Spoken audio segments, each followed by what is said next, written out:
Do you feel you have ownership over collaborative projects like One Another and Fields, or do you feel that it's like personally yours, or you want it to belong to everybody?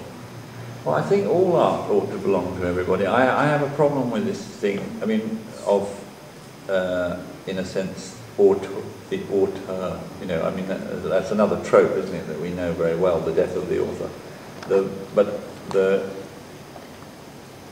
Of course, I want the work to be everybody's, and I feel, you know, I used to feel that I make the work. I don't feel that anymore. I think the work makes us. The work is telling us, and it is our business to listen what needs to be done. And in a sense, yeah, none of the things that I have made are mine. I don't feel that. I feel I'm incredibly lucky to be able to live like this and work like this. I'm incredibly lucky to have, in a way, a kind of, so it is like a family of friends that help me evolve the work, or help the work to evolve. I think that, you know, having said all that, that all sounds a bit slushy and kind of sentimental. The fact is that it's quite tough. You know, there are very real deadlines. It's a very, on one level, this is a business. We have to make things pay. I don't actually. I think I probably don't pay people what they would be capable of earning somewhere else.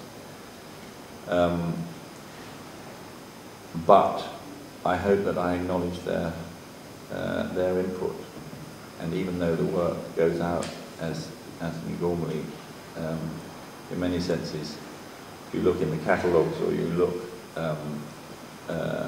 at, well, for the website, for instance, I think you'll see the acknowledgement of people who have made the work possible.